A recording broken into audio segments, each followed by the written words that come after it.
मैं अपने तमाम सब्सक्राइबर को और नॉन सब्सक्राइबर को अपने यूट्यूब चैनल व्यू विद रुमान में वेलकम करता हूं। और मैं यही कहूँगा कि जिन्होंने अभी तक मेरे चैनल को सब्सक्राइब नहीं किया तो वो जल्दी जल्दी से सब्सक्राइब कर लें ताकि मेरी लेटेस्ट वीडियो आप तक इजीली पहुंच सके। आज मैं आपके सामने MGT 101 का क्यूज़ नंबर 1 लेके आया हूँ, इसका सोल्यूशन लेके आया हूँ। और क्यूज़ की तरफ बढ़ने से पहले मैं यही कहूँगा कि जिन्होंने हमसे grand activity grand quiz MGT 101 के कराने हो अच्छे मार्क्स के साथ इंशाल्लाह अच्छी परसेंटेज के साथ, वो हमसे मेरे व्हाट्सएप के ऊपर मेरा रब्ता कर सकते हैं। मेरा व्हाट्सएप नंबर मेरा डिस्क्रिप्शन में दिया हुआ है, तो वहाँ से आप लेकर मुझसे रब्ता कर सकते हैं। जी चले हम वक्त ज़ाया किए बगैर हम क्यूज़ की तरफ बढ़ते हैं। और जिन्होंने सब MGT ACC FI मतलब सारी बुक्स के ग्रैंड क्यूज़ कराने हो तो हमसे रब्ता कर सकते हैं, या एक्टिविटी सॉल्व करानी हो हमसे रब्ता कर सकते हैं पेड बेसिस के ऊपर। चले हम आगे चलते हैं। MGT 101 का क्यूज़ देखते हैं। बड़ा नहायती आसान आया था, न्यू पैटर्न के मुताबिक है, ये आपकी MGT 101 के न्यू पैटर्न के मुताबिक है, तो वो देखते हैं। ठीक है, आगे देखते हैं। चले जी, पहले कि आपकी जो आता है कि which of the book of the original entries के ओरिजिनल एंट्री किसको कहते हैं, तो आपको आपके जर्नल को कहते हैं। ये बात ज़हन में रखिएगा कि आपके ना जर्नल को ओरिजिन ऑफ एंट्री कहते हैं। जर्नल को ओरिजिन ऑफ एंट्री कहते हैं, बुक ऑफ ओरिजिनल एंट्री कहते हैं, इसको लेजर काउंट कहते हैं। ठीक है, किंग ऑफ लेजर काउंट, ठीक है, किंग ऑफ अकाउंट भी कहते हैं इसको। ठीक है, आगे चलते हैं, देखते हैं कि which of the following to expense account.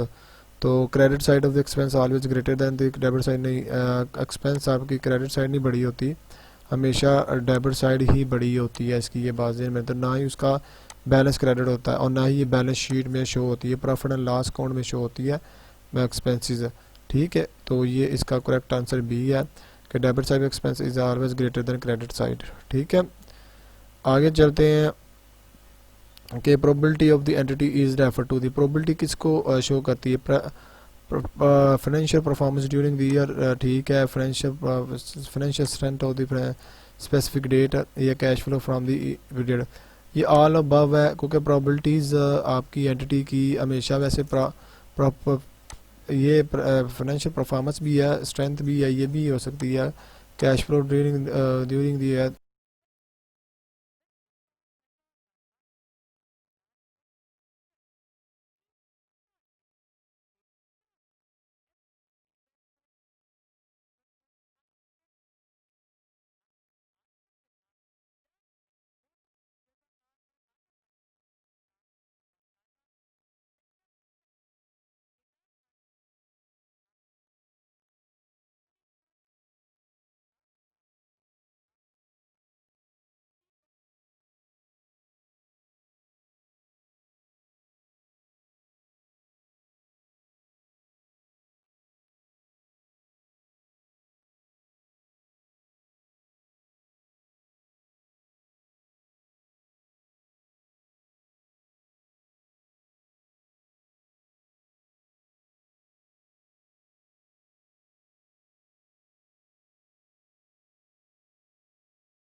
Year भी हो सकता है। तो ये प्रोबेबिलिटी के रेशो में जब आते हैं ना तो ये सब की ज़रूरत होती है हमें। ठीक है, तो ये हमें तीनों की ज़रूरत होती है, तीनों ही हैं। ठीक है, उसके बाद देखिएगा विच of the following source of an entity. Entity का सोर्स क्या है, सबसे पहले उसकी इक्विटी और उसके एसेट है। ठीक है, सोर्स होता है, इससे रिसोर्स करते हैं। तो लाइबिलिटी नहीं हो सकती, लाइबिलिटी तो जिम्मेदारी होती है जो उसने पे करनी होती है, ये भी नहीं, इक्विटी लाइबिलिटी भी नहीं होती है, ना इक्विटी या टोटल लाइबिलिटी होती है। एसेट्स और इक्विटी आपके सोर्स होते हैं। ठीक है, आगे देखिएगा after specific intervals some of the sale return ledger is post to the debit side.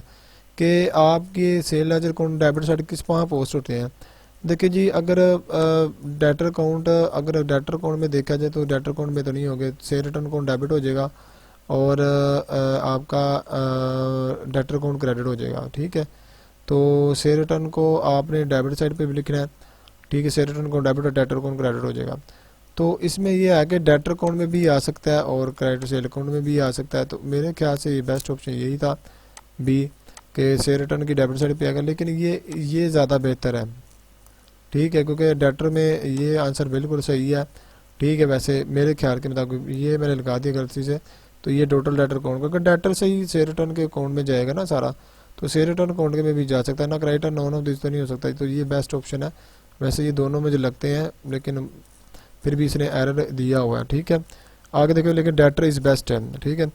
आगे चलते हैं, कहता है which of the following reconciling item cause of the disagreement between the cash book and passbook. मतलब cash book और क्या passbook में कौन सी डिसएग्रीमेंट होती है? क्रेडिट ट्रांसफ़र बिल्कुल होती है, तभी तो एरर आते हैं। डायरेक्ट डेबिट ये भी होती है, और एंड परसेंटेज चेक ये भी होते हैं, तीनों ऑल ऑफ गिव ऑप्शन है, ठीक है। तो ये तीनों होते हैं, मतलब ये तभी तो एरर आते हैं भाई, ठीक है, सही है। तो ये देखिएगा, आगे देखिएगा कि उसने कहा है कि which of the following adjusting atoms cause of the disagreement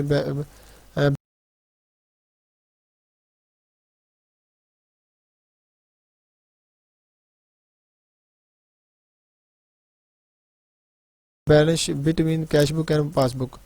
अब उसमें देखेगा कि कौन से डिसएग्रीमेंट है जो एडजस्टिंग बैलेंस हो सकते हैं। Bank charge not in cash book, ये बिल्कुल ठीक है, कैश बुक में नहीं रिकॉर्ड किया तो ये एडजस्टिंग है। Cheque issue but not to the present, ये भी आपका एडजस्टेड होनी है। चेक डिपॉजिट बट नॉट आपका, ये भी होनी है, तीनों ही होने वाले हैं एडजस्टेड। तो ऐसी बात नहीं है कि आपकी मसम एडजस्टेड ना हो, तीनों एडजस्टेड है तो ऑल गिव ऑप्शन होंगे, ठीक है। उसके बाद देखिएगा all of followings component of the financial statement expect, financial statement की बतानी है। Financial statement profit and loss account भी होता है, अदर कंपनी जिसे हम साथ में कह देते हैं। कैश फ्लो भी होता है, चेंज इन इक्विटी भी होता है, और नोट्स ऑफ अकाउंट्स भी होता है, ठीक है। Statement of the financial position भी होती है, ठीक है। तो 5 होती हैं, ये बाज़ में रखिएगा। लेकिन ट्रायल बैलेंस आपका ये नहीं आता, फाइनेंशियल स्टेटमेंट नहीं आता है। तो 5 किस्म की होती हैं financial statement, profit and loss account, balance sheet लिखी, statement profit and loss account, statement of the company, statement of the balance sheet, तो चेंज इन इक्विटी और कैश फ्लो और नोट्स ऑफ अकाउंट्स। तो ये आपके 5 फाइनेंशियल स्टेटमेंट होते हैं, ठीक है। उसके बाद देखिएगा dash the ledger account are the balance of the closing date of the accounting period. तो टी अकाउंट है आपका स्टाइल है जो आपके बैलेंस कर देता है एंड पे आके क्लोजिंग डेट पे ऊपर। बाकी running balance day, reporting style तो ये नहीं हो सकता मेरे ख्याल के मुताबिक। तो ये T account is best option, जिसे हम लेजर अकाउंट भी कहते हैं, ठीक है। तो ये आपका आज का क्यूज़ था। तो मैंने आई होप सो मेरे क्यूज़ आपको अच्छा लगा होगा। तो जिन्होंने ग्रैंड क्यूज़ कराने हो तो हमसे रब्ता कर सकते हैं। थैंक यू सो मच, अल्लाह हाफिज़।